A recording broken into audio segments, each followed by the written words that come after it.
Hello, this is the scaled down version of Whoever Holds the Stone. And there's only two people here to hold the stone, and that's Richard Wicca and myself, Paula. And of course, my son, Tom, on drums, but he's allergic to stones, so he won't be touching this. Okay, so we're here.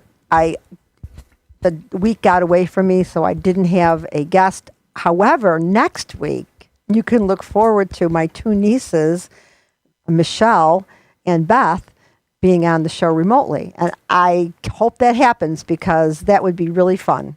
Which sister are they, the daughters? My sister Sue, she's the youngest one next to me. Mm-hmm. And so I like them both very much. They're different from each other, but they're smart and they're engaging. So hopefully it would be a good show. But in the meantime, I've got a couple things that I want to read. I'll start off with one and we'll do the other one later. This is still from Sister Carrie, which I'm still listening to. And I found this interesting because the man in the book who is Hurstwell.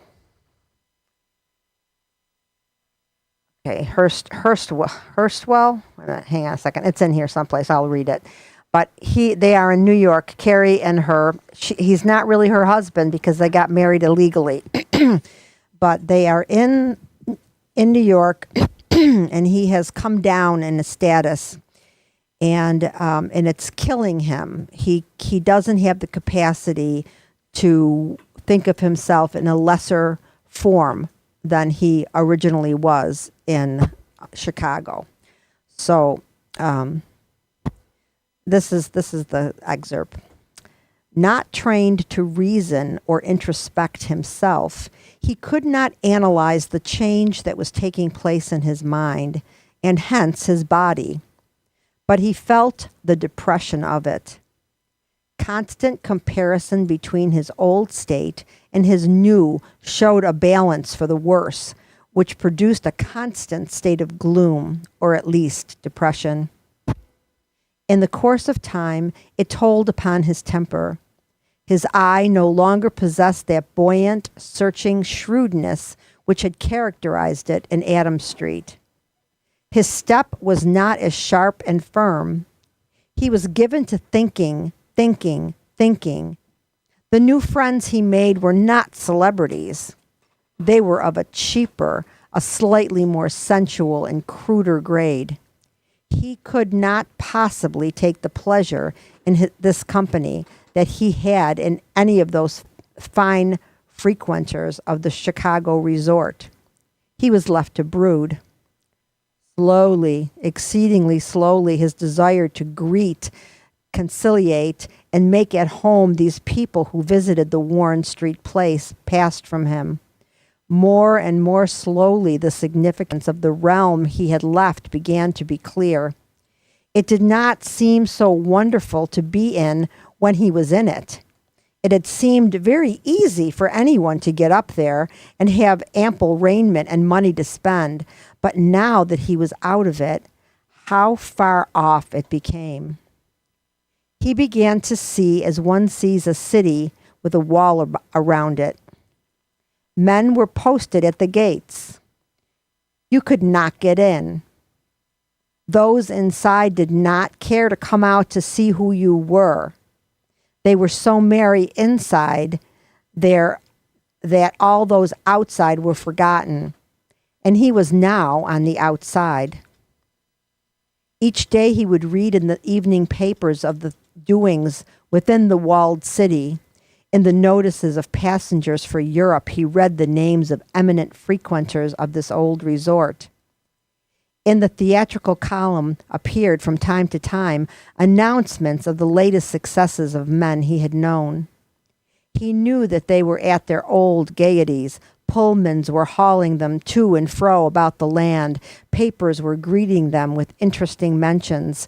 The elegant lobbies of hotels and the glow of polished dining rooms were keeping them close within the walled city. Men whom he had known, men whom he had tipped glasses with, rich men, and he was forgotten. Who was Mr. Wheeler? What was the Warren Street Resort? Bah. He had changed his name to Wheeler when he went to New York. If one thinks that such thoughts do not come to so common a type of mind, that such feelings require a higher mental development, I would urge for their consideration the fact that it is the higher mental development that does away with such thoughts.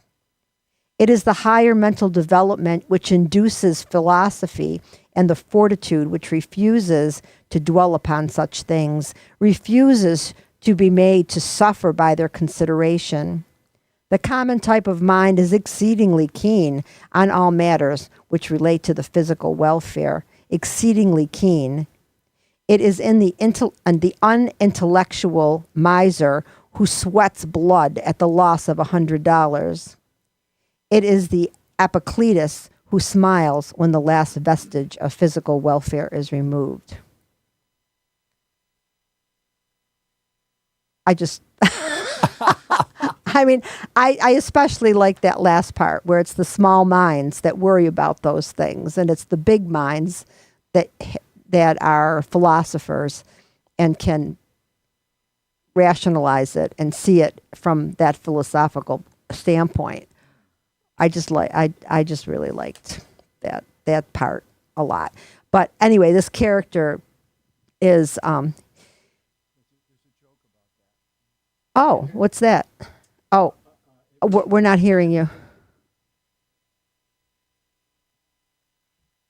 Touch anything. Oh, I hear you now. It must be a loose wire. Okay. Okay. So the joke is from the 1960s. Mm-hmm.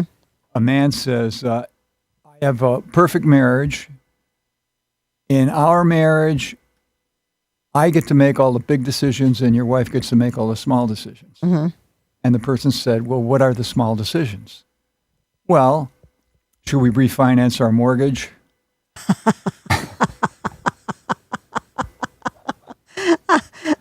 Things like that. Yeah. And they say, that's a small decision? What decisions do you make? Well, I decide if the U.S. should be in the war in Vietnam. Is it possible to achieve a cure for world hunger? See the difference? Yeah. So in other words, he thinks his decisions are more important than her decisions, but her decisions have more of an effect on his life. Absolutely. Unless he's in Congress. You know? Yeah, chances are he's not making those big decisions. But the whole book now this guy he got desperate and he's a scab for the streetcars in New York during the streetcar strike.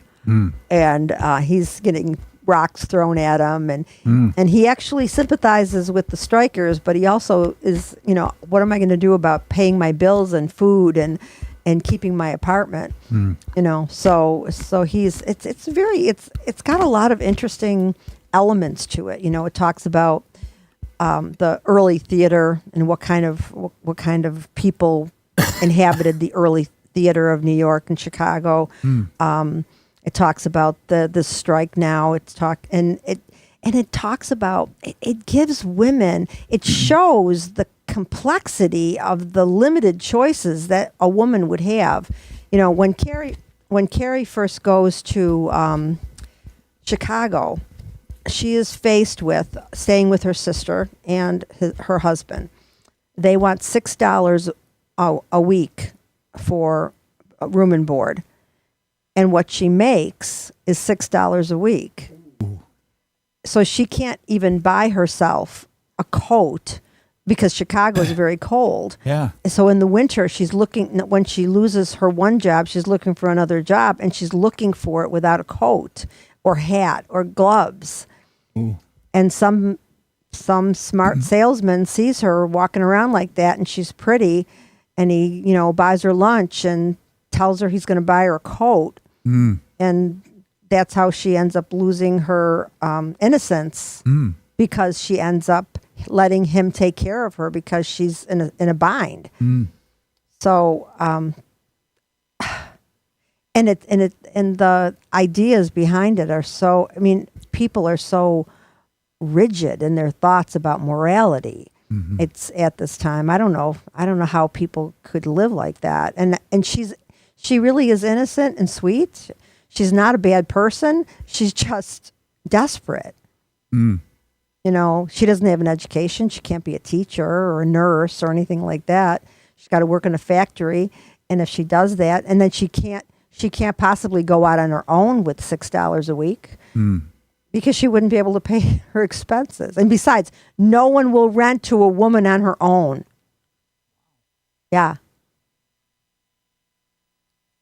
So, I mean, in New York, it's a little different because there's showgirls and stuff, and they share rooms.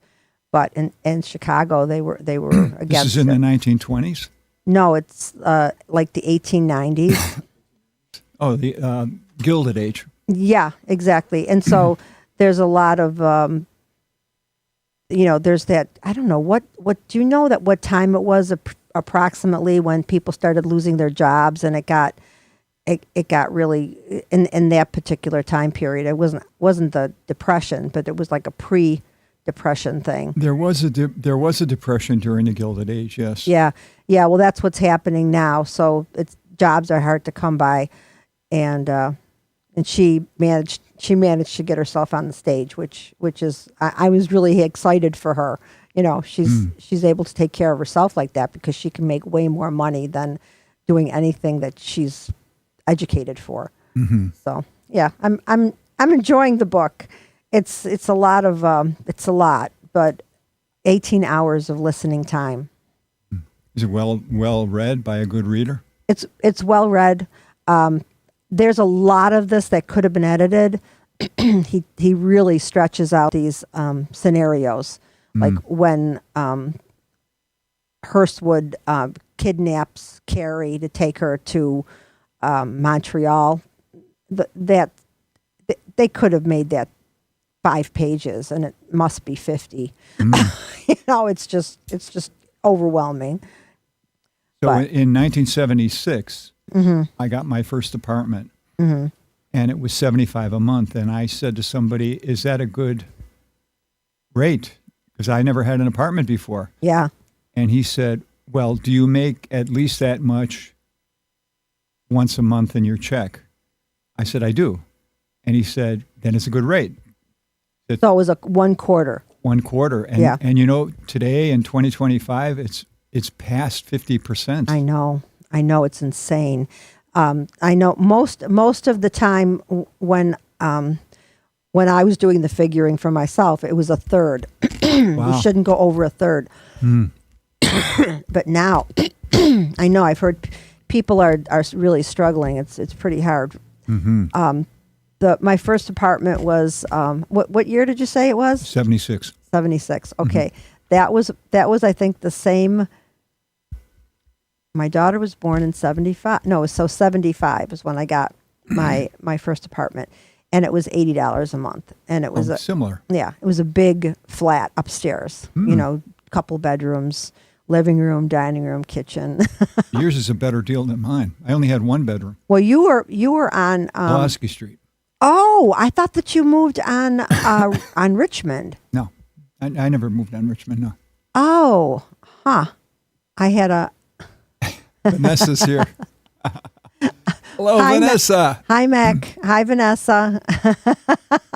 we need a new system is right, but I don't know how to do that.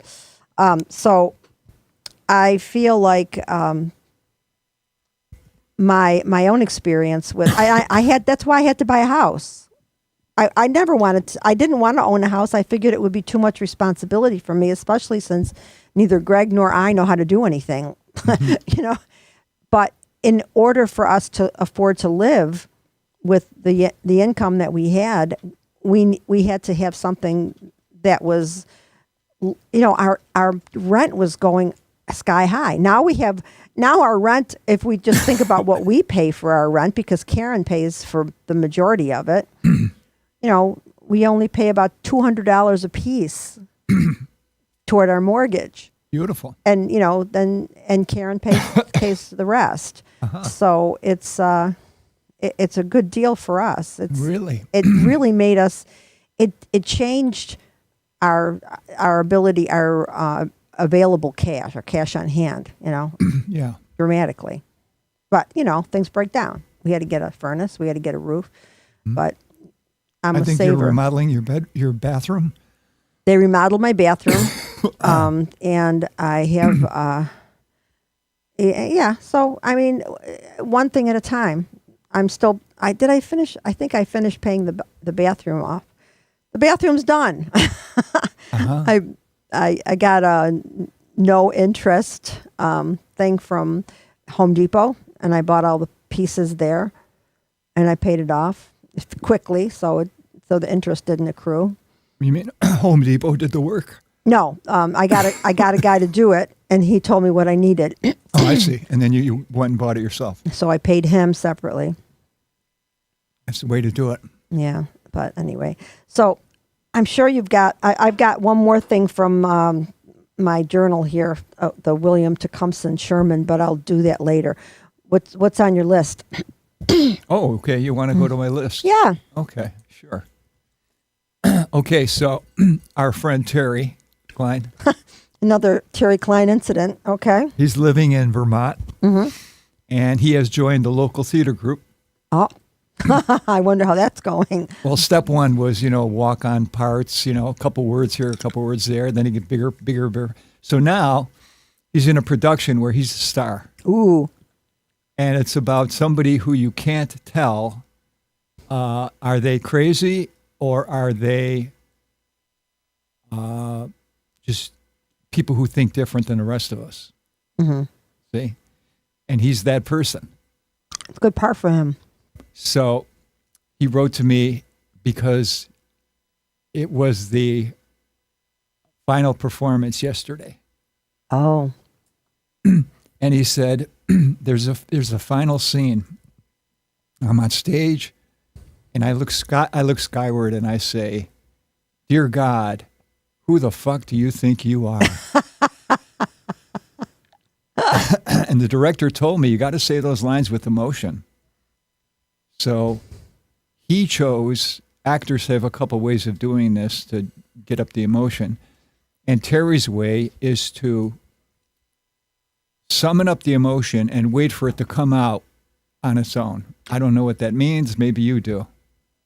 I can guess.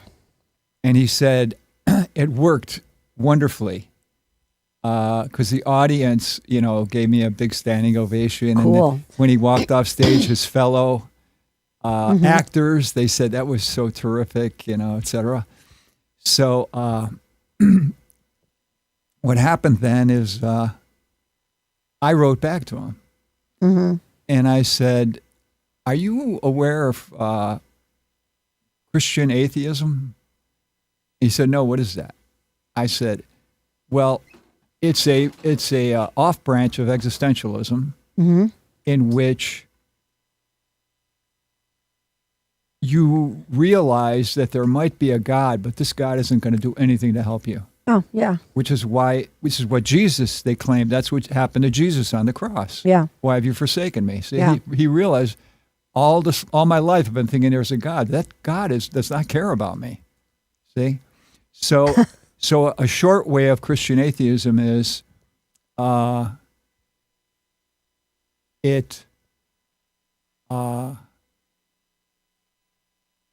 is you believe in a God who does not help you. Yeah. No, Or you believe in a God, but you're on your own. yeah. See? So I told him about it, and he said, "Well, a lot of the people who congratulated me when I walked off stage, they are Christians. Wow. And yet they were congratulating the way I did that." And he said, "Do you think they might know about this?" And I said, "Well, a lot of the Christian atheists feel a lot of people know about it, but they won't admit it. Yeah. See, they realize they're on their own, that the Calvary is not coming to help them." Yeah. Yeah. I think, from what I would, excuse me, what I would think is you don't do this. So you don't have I don't think you do this. You may have done this before you were as evolved as you are now. Oh. But, where somebody says something to you, Yeah. and then you ruminate, ruminate, ruminate, until finally, instead of having a logical comeback, you're nuts because you're so pissed because you've held it inside. So it festers. In a lot of relationships, friendships, and love relationships end on a festering note. And so what Terry was practicing, I think, when he was doing this was he festered something. Oh. So he had something that was annoying to him and irritates him, like the sand in an oyster that makes the pearl, right? You're on your own, kid. Yes, I but the thing is, he did that as a technique to get that rage out. I mean, that's what I got from what you said about him. You know, how he explained how he did it. He built it up inside. Yeah, because that's something to be worked on. If you do that, you should be able to, instead of holding on to that, you should be able to say to the person, what you said to me just now hurt my feelings, or what you said to me just now was an untruth, and I would like to address it immediately, because that festering thing, it ruins a lot of relationships.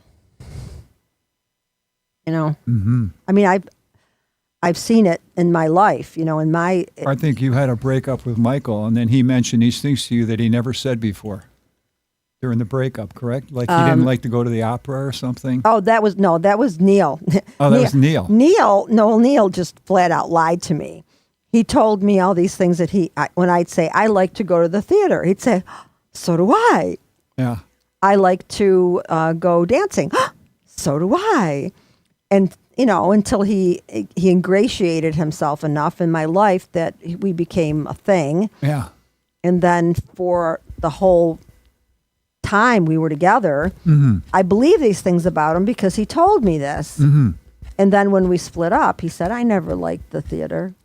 I never liked to dance. I never liked.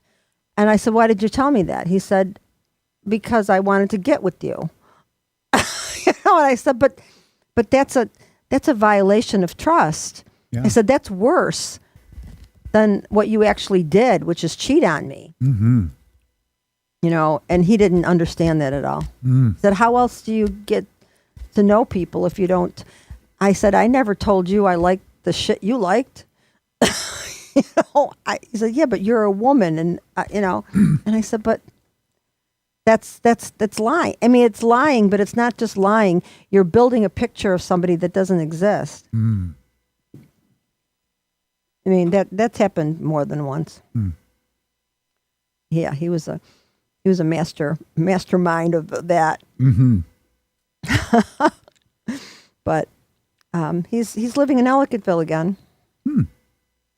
Yeah. Oh, so he got out of the hospital? He was out of the hospital. They managed to save his life. Yeah, they saved his life, and he went. He sold his house in Medina, and he's living in Ellicottville again. Near. Weren't people bringing him alcohol in the hospital? It wouldn't surprise me if that happened. I thought you said that was what was happening. No, he's living life on his own terms. He's going to die on his own terms. You know, and that's just the way he is. The rules don't apply to him. Wow.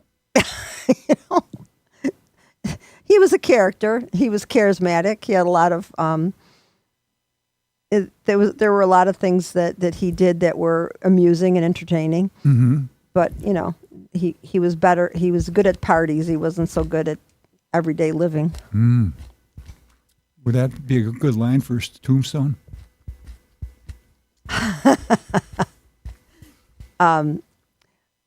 What would be a good line is, I brought my flask.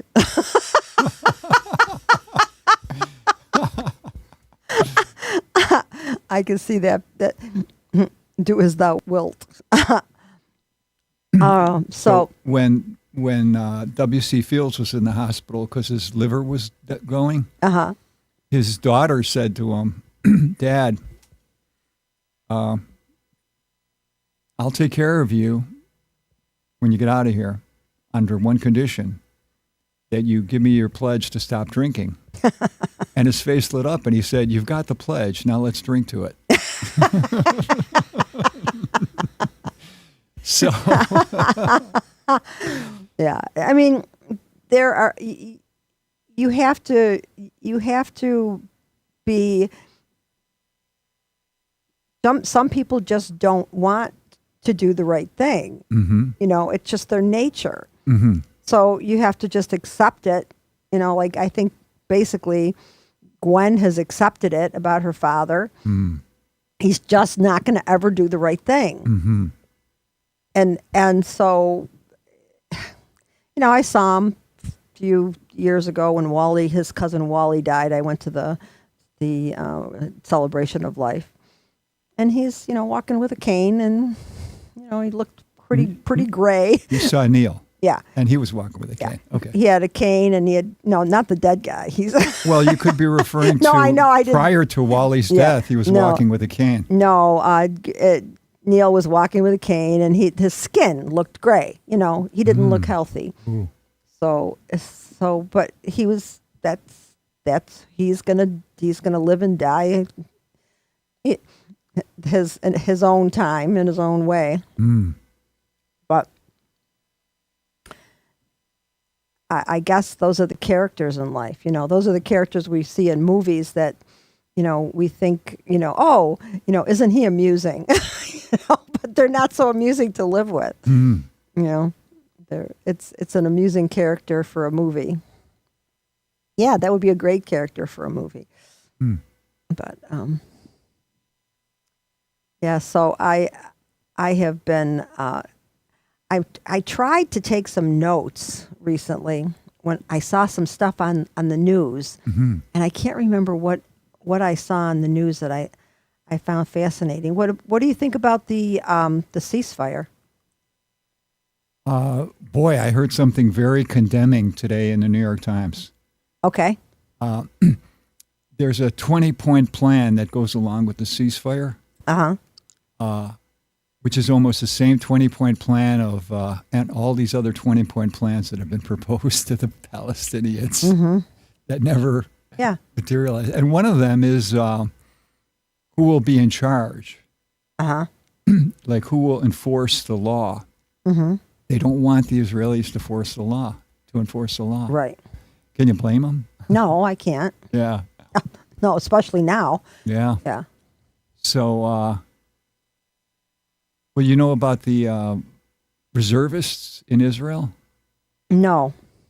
The way it works in Israel is when you hit a certain age, boom, you go into the Army Reserve. Yeah.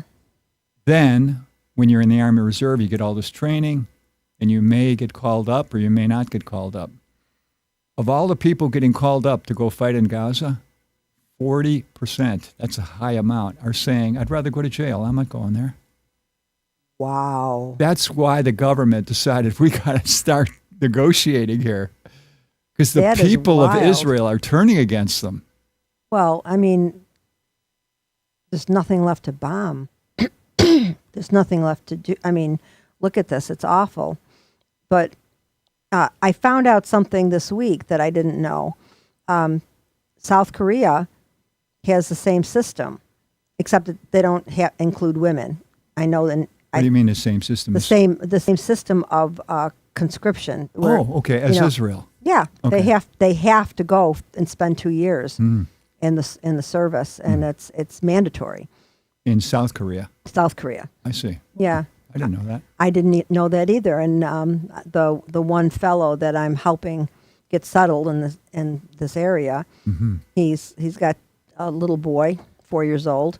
Oh, he's from South Korea? Yeah, and he, he's saying, I want him to make up his mind when he gets closer to that age where he wants to be. I don't know that I want him to be, but he has to make up his mind if he wants to go into the service or not. But he has no choice there. He has a choice here right now. I don't know what's going to happen, but I said, we did have the draft for a while. But, the draft was a different system. It wasn't everybody. It was just up to a certain number. Were you registered for the draft? Mm-hmm. Wow, you must have got some good numbers, huh? No, I didn't get a good number, but I looked up in the phone book to find out about the draft. Uh-huh. And it said draft counseling service. Mm-hmm. Perfect. This is what I want. Yeah. And I called them up and I said, can you explain to me like where I am in the draft? What are the chances, et cetera? They said, yeah, come on down. You know what that phone number was? The Quakers. The Quakers had a hotline. a hotline and a house. And then you went to the house and you sat down with this person and he said, here's all your options. And of course, when he tells you all your options, he said, now, what is it you want to do? And if you say, I really don't want to go, they say, well, then here's what you can do, A, B, C, D, E. And they said, based on your situation, both your parents are invalids, we can have you submit a form to the government. Wow. To drop you way down to the bottom because of that. I never heard of this. This is the first I've heard of this. So you went in the phone book and you found this? And so anyway, I was so grateful. I said, can I come back here again? They said, sure. So I went back there so many times, like they had me helping out with things. Uh-huh. And I made friends with the head of the counseling service. Uh-huh. And that friendship lasted 50 years. The guy who was Quaker? Yeah. Huh. We were friends for 50 years. That's pretty impressive. And what happened? Has he passed away or? I don't know because he started like losing his mind at one point where he was saying, like if I would say anything negative about the Quakers, he would take offense about anything. Yeah. I mean, you know, and what I should have said to him was, I promise I won't do that ever again. You were egging him on. You Well, I knew that he was a Quaker. Yeah. I wanted to hear his side of the story. Yeah. You know, like if you know someone who's a Scientologist, Yeah. send them an article stating something and let's hear your side of the story. Right. You know. Yeah, that's true. I mean, Greg's afraid of Scientologists. You know that, right? He won't even walk past the Scientology building. He'll walk across the street. Really? Yeah, he's afraid that they're going to pull him in and he'll never get out again. Uh-huh. Yeah. I've never really met anybody in Scientology, though. Have you? Well, in a way, I have. When I was 14 or 15 years old, I looked in the newspaper in the personal ads, and there was this ad that said, free personality test. Yeah. And I was a kid, and I used to read the astrology books and all that stuff, and I thought, oh, a personality test. I want to see what kind of personality I have, right? Yeah. So I talked my girlfriend Mary Lou, who I always talked into doing stuff. Okay. It was always my idea. It was always like I was Lucille Ball and she was Ethel Mertz. So I said, let's go and have this free. It's free, Mary Lou. It was near the University of Buffalo on Main Street, and it's on Main near there. And we took the bus, the 19 bus, and we found the place, and we had our personalities tested. And they told us things about our personality. I don't remember what they were. So you filled out a form. Yeah. Okay. You didn't do the thing where you hold the two things? I don't believe we did that. Maybe that's the second time. But they told us, this is what your personality is. This is what's wrong with your personality, and this is what you have to do to get clear. Oh, you did? Oh my God! Yeah, I. Oh yeah, Vanessa did. Yeah. So. Vanessa, tell us what it was like. Yes, give us. Well, I enjoyed doing the test, but they said they wanted us to take classes, and they told us how much money it was. And they never asked us how old we were. I mean, we didn't look like adults. And we said, we're kids. We don't have any money. And they said, well, as soon as you get a job, when you're older, you come back to us and we can help you fix what's wrong with your personality. So but I didn't know it was Scientology until, I don't know, years later. I see. But it was Scientology. It was, Oh, you mentioned Ethel Mertz. yeah. What's the name of the current Prime Minister of Germany? It's an easy name to remember. Is it Mertz? Fred Mertz. Fred Mertz. Oh no, that's great. They never mention that when they're on PBS when they're giving his name. It's such an old reference. I mean, Fred Mertz, you'd have to have lived through those decades where the I Love Lucy was on the air in reruns, Sure. That was Fred. That's so funny. Yeah, I think I wonder if anybody in Germany knows that. I mean, I'm sure that, didn't they get American shows? I don't know. Yeah, I don't know how it worked back then when TV was just starting. Yeah. But yeah, I was always Lucy, getting her into trouble. Did you think she was a good role model for women? Lucy? Yeah.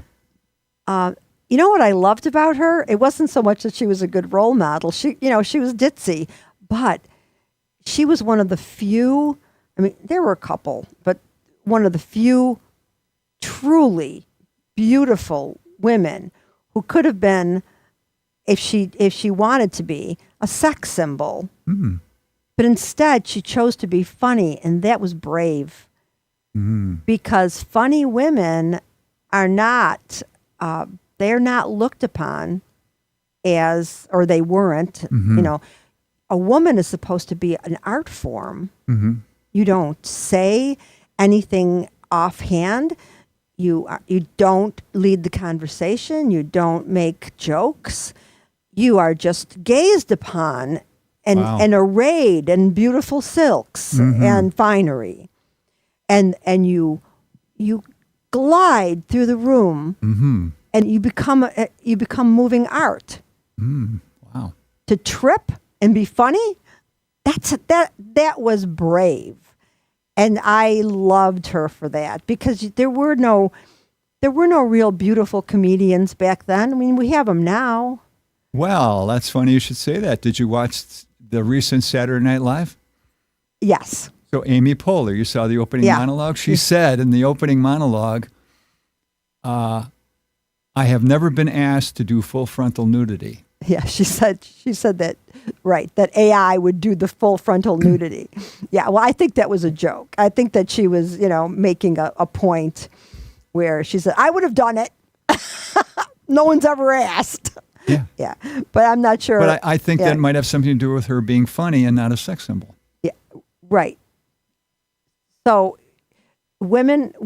beautiful women were not supposed to be funny. I mean, who was the one from that, I'm so bad with names. Well, I guess there were some women who were beautiful and funny, but it wasn't that was their thing. They also did serious work. And so Lucille Ball was one of a kind, role model. Well, Diane Keaton died. I know. So they're showing all these interviews with her. Yeah. In one of them, she said, I was too quirky and funny to be considered a sex symbol by Hollywood. Yeah. Yeah. And so I read someplace, and I'm not sure exactly where, that men think of women in two ways. One is as a Madonna, a virgin, like pure and up there on a pedestal. And the other one is down and dirty. And funny women are too close to the down and dirty for them men to take seriously. They only want the pedestal one. Wow. But they don't, I mean, it's so weird because they want the ownership of this pedestal woman, but they want the sexuality of this other woman. So there's always this, you can't be both. You can't have, well, you can have both, and many men have. So the men want you to transform. They would like you to be able to transform in a way that's pretty difficult if you're one way. If you are this standoffish, cold ice queen, you're not going to be that other person. So, and I always thought I was, when I was younger and I was more, I was attractive, I was young, I didn't know that I was attractive. And I think that helped me to feel more like that I could just be funny, and that I didn't have to hold myself a certain way. I didn't have to pose myself all the time, like a lot of women do. So, I guess it would have been nice to have some self-esteem, but I kind of lucked out because it helped me develop other parts of my personality. But so I think what I'll do is I will look up this thing I wanted to read from my my Sherman book. My Sherman book is fascinating because it gives all of the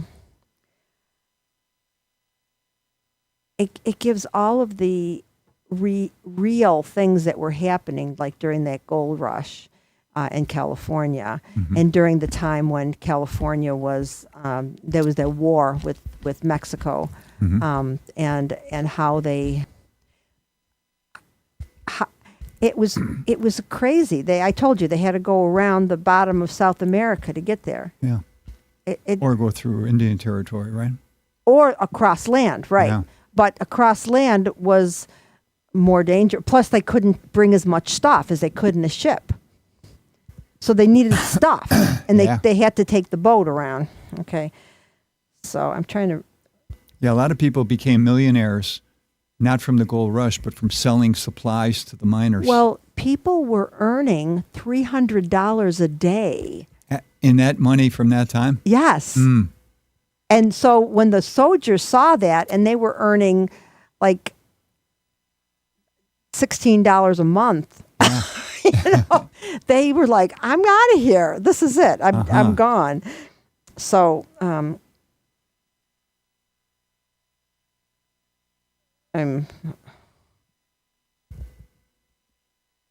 don't know what there's a word here. There's like it's RARA and then AVES. I have no idea. I'm not sure. I'm not familiar with that word. Yeah, I've never seen it before. But okay. RARA. And then space AVES. Heck is that?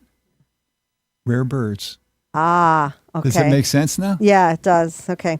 All right. So this is something I sketched out for the show. I don't even remember why I wanted to read it. It says, "Many a time I have seen General Smith with a can of preserved meat in his hands going toward a house, take off his hat on meeting this is why I wanted, this is about, because African Americans were free in California. Oh. And when they voted on it, they voted to not make it a slave state when it became a state. I see.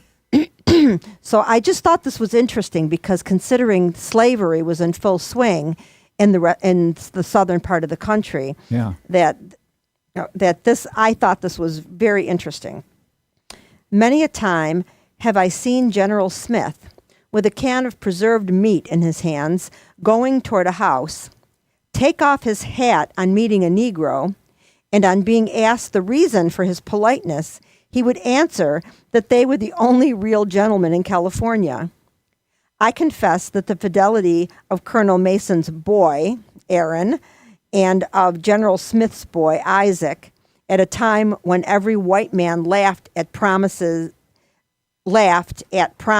as something made to be broken has given me a kindly feeling of respect for the Negroes and makes me hope that they will find an honorable status in the jumble of affairs in which we now live. So, I mean, I thought that was pretty forward thinking, considering what was happening. Yeah. And he's saying that they were the only honorable people. The guys, the soldiers that were coming in and deserting, their promises meant nothing. Whereas these guys, if they made a promise to you, then they kept it. Wow. So I don't, and I have another piece here, but I don't know if I'm not going to read that part because I don't remember. I really need to plan better. I've had a heck of a week. All my technology, as I told you, went down in 1 week. And without my son Tom here, I'd still be taking stuff to the post office because I couldn't print it on my printer. But my television, the remote control, printer, my car and my phone connection, my phone started messing up. It won't pick up internet in my house. I mean, there was just so many things. I don't know if there was some kind of electrical interference at the house or what. And Karen even said she couldn't, because she uses my internet. She couldn't get the internet, So I don't know. Wow. I've never had a problem with FiOS ever. I've never, had to reboot it or anything. Did FiOS solve the problem? I've learned something very important dealing with FiOS and with Verizon. Yeah. That's the corporate FiOS, because all of these little stores, these Verizon stores, are independently owned. Oh. And they're connected. They sell the product, and they service the product and stuff like that. But they're different. Even the people at the Verizon office don't like to call customer service. Ooh. It's bad. Like that guy tried to talk me into buying stuff I didn't need. Yeah. Also, he wanted to charge me $29 for the remote, which I would have paid gladly. But I said, you know what? I'm gonna go to my local place. This way the guy will get credit for that sale. Yeah. I like the guy at my local place, and I went there and he gave me 2 for free. Ooh. Yeah. That's the kind of place you got to go back to. I love these guys. They're great. And no, every time they have to call customer service, they do the same thing I do. They're like rolling their eyes and like they're putting them on hold for these long periods of time. I don't know what, there's a big disconnect between corporate and these little mom and pop places. I am very, $29. Okay, I figured that doesn't sound unreasonable, right? $29, and you could get it to me by tomorrow. But let me see if I can get it at my store. Thank God I did, because that's $60 right there. So I would look at it. Yeah. So I just found that little thing about the free black people. That, I mean, obviously they didn't come here of their own accord. They were originally brought over as slaves, but they had made it out to California where they were free, and they had an ethical level that outdid the Wild Westers. So, what else is on your list? Oh, let's see.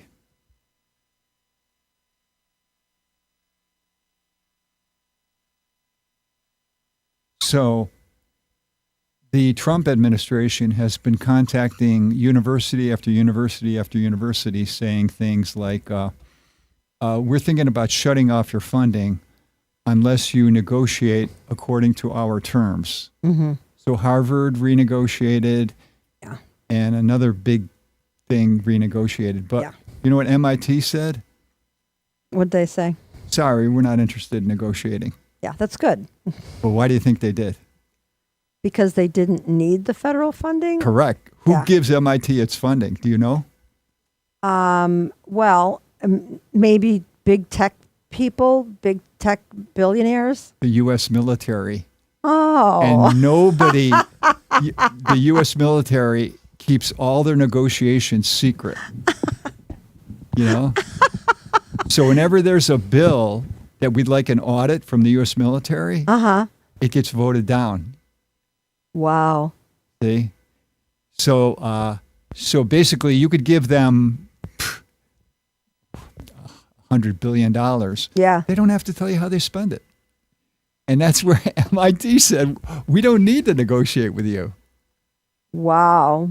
Well, what did you think about the way the generals reacted to? That's beautiful. Oh, I know. That was beautiful. And like they showed on some of the late night talk shows, they showed pictures of like the generals like this, like.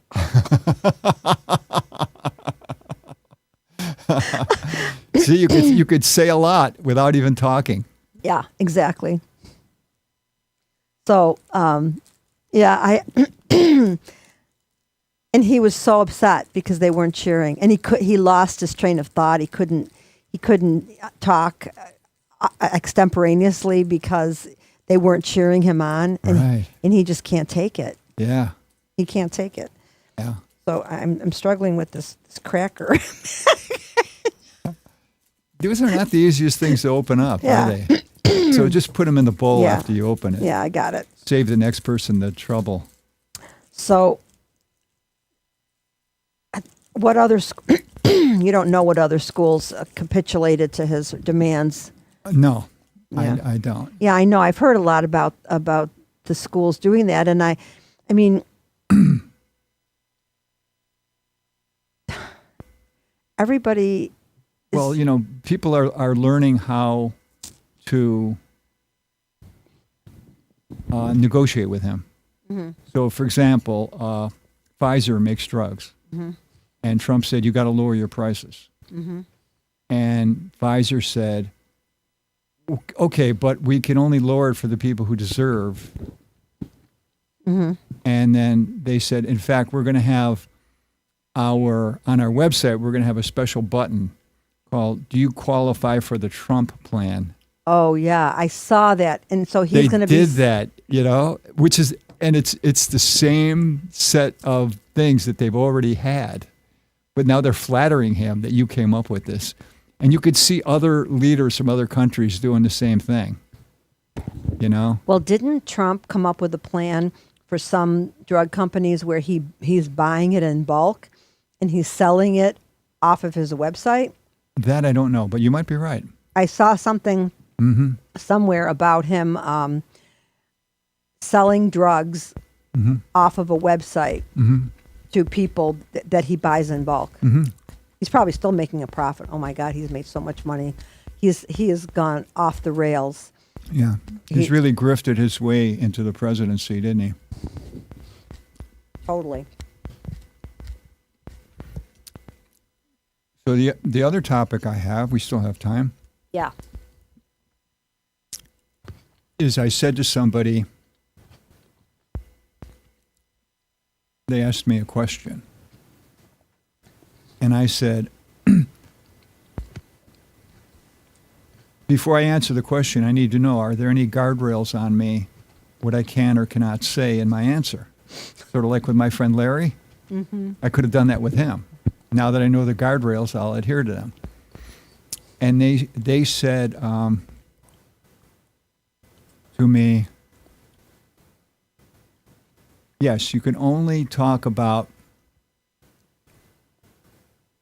what is true, which is fine with me. I love that answer. Whose truth? Well, that's what they're implying. Yeah. They're implying they have the truth, and now I have to say. Their truth. So here's what I wrote, and I put down. Well, the reason I asked is because when someone puts guardrails on me, they are saying, I want you to pretend that my view of the world is true. Oh. And that's the kiss of death on a friendship. You can't grow if both parties are pretending that they agree. Yeah. It is the reason why people use the pill, the powder, and the bottle. They're trying to escape the world of pretending. And so recently, this person who comes over here for the No Exit show He's a hardcore Christian who periodically has to go outside to smoke a cigarette. And I wrote to him and I said, are you aware that your nicotine addiction is harming your body? And then he wrote back and he said, I am aware, but I'm also aware that I will get everlasting life in the next world. See? And then I wrote back and I said, well, the way I view the world is there's the ideas we profess and the ideas we live. And if the ideas that you live are different from what you profess, then your ideology is failing you. And he said, give me an example. I said, suppose your ideology is I can fly. Then you jump off your porch and you fall to the ground. Is the fault because you're not living up to your ideology, or is it because you have a bad ideology? It's, see, the thoughts come before the actions. Right. So blame the thoughts. Don't blame yourself. And he said, okay. He said, you give me the ideology so I can quit smoking. I said, no. I said, it doesn't work that way. You got to come up with your own. I said, you have a saying on the back of your sweatshirt, iron sharpens iron. I said, I'm willing to help you sharpen your iron, but I'm not going to give you a brand new knife and say, here. Yeah. So he didn't respond after that. So apparently it got through to him. Yeah. I mean, the argument that I remember from Catholicism is the body's a temple. You're polluting the temple. You know, I mean, it never worked for me, but, you know, that is the why you don't smoke, why you don't drink, why you don't, you know. Yeah, I remember hearing that. Yeah. They don't give you a strategy for how to achieve that, do they? Just cold turkey? Discipline. Yeah, it's just don't do it. You know, it's not realistic.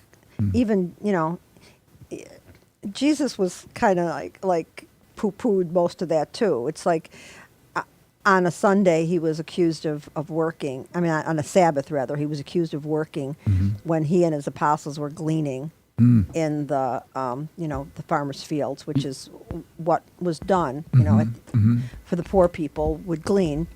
And he was accused of working on the Sabbath, and he, you know, he had to say, you know, the Sabbath is for man, not man for the Sabbath. And also, he was, I forgot, was it he was drinking or something, drinking wine and eating, and somebody had questioned why he was doing that, and or maybe it was another Sabbath thing. I think it was one of his apostles said, you know, why are you doing this? And he says, while the bridegroom is here, you know, we will celebrate. You know, when the bridegroom is gone, you can do whatever you want. You know? But Jesus didn't follow those things. Oh, look, we got a new red numbers. This is nice. It catches my eye there, Tom. So we're running out of time, and next week, hopefully, I'm going to get my two nieces on the show remotely, which would be really super fun. If you're watching this, Beth and Michelle, I'm hoping that happens. And the second week without a guest because life's been complicated. But I'll get Beth on again one of these days because. Beth Kennedy? Yeah, she's usually, you know, good if I. You could tell you the story of her leaving the restaurant. She did. She left the In restaurant. a huff. Ooh, I can't wait to hear that one. You know, the rule is that your tip is a minimum of 10% of your bill, Yes. and the person at the table gave it directly to the owner. Oh. And so she went up to the owner and she said, "Oh, could you? I'll be getting ready to leave in a few minutes. Can you give me my tip?" And he said, "Yeah," but he gave her something less than 10%. So in other words, 10% was 120, Yeah. and he gave her like 80. Oh God. And she said, "Wait a minute. It's usually 10%." And he said, well, I had to give the chefs money. Oh. And she said, no, it doesn't work that way. Yeah. You know? Oh, yeah. He was just trying to screw out of the money. They are paid at a higher rate than the waitresses. Yeah, exactly. And now we're gone.